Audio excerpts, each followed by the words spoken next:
তোমার শাসন, তোমার রাগ। বাবা, যার ভিতর লুকিয়ে থাকে নিরাপত্তা, নির্ভরতা আর ত্যাগের গল্প।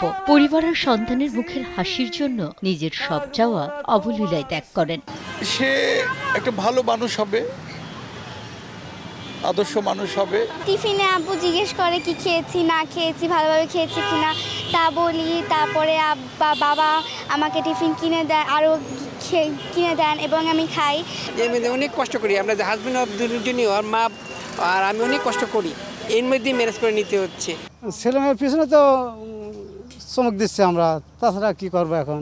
তাছাড়া বড় বড় কি অর্থ শর্ত নাই, কিছুর কাজ করি এখন। ছোট্ট শ্রীময়ীর বাবা সাগর মেয়েকে প্রতিদিন স্কুলে পৌঁছে দিতে বদলে ফেলেছেন নিজের অফিস। কর্মজীবনের ব্যস্ততার মাঝেও সন্তানের জন্য সময় বের করাই তার কাছে বড় দায়িত্ব। ওইভাবে নিজেকে প্রিপেয়ার করে নিচ্ছে যাতে মেয়েকে ওইভাবে একটু স্কুলে দেয়া। প্রতিদিন বাবার সঙ্গে আসি।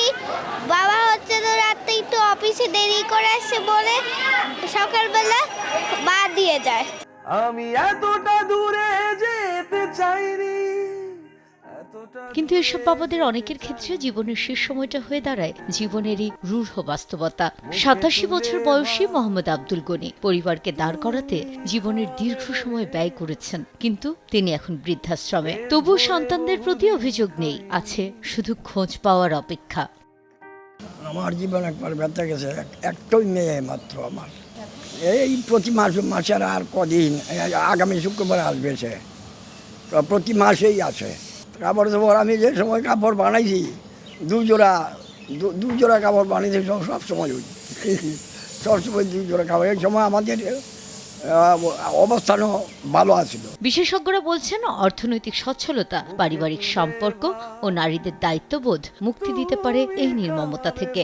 দারিদ্রতা একটা বিশাল ব্যাপার, মানসিকতা তো আছে, দারিদ্রতাও আছে। আজকে 37-38 বছর দেখেছি যে যতগুলো আসছে সবগুলো নারীরা, অর্থাৎ বউরাই এই ছেলেদের নিয়ে এই সমস্ত করেছে।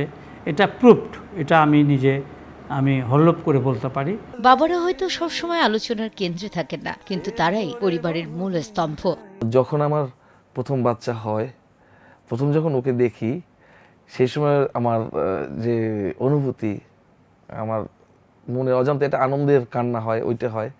এবং আমার জীবনের কি বলে অন্যতম সেরা পাওয়া আমার এই সন্তান।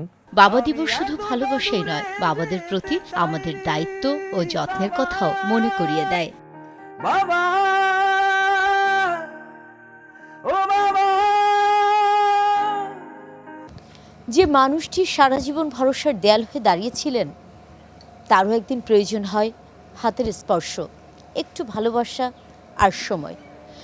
বাবা দিবসের সবচেয়ে বড় উপহার হয়তো দামি কোনো উপকরণ নয়, বরং সময়। একটা ফোন কল অথবা পাশে বসে বলা, বাবা আপনি কেমন আছেন? সুমনা সুমি, দেশ টিভি, ঢাকা।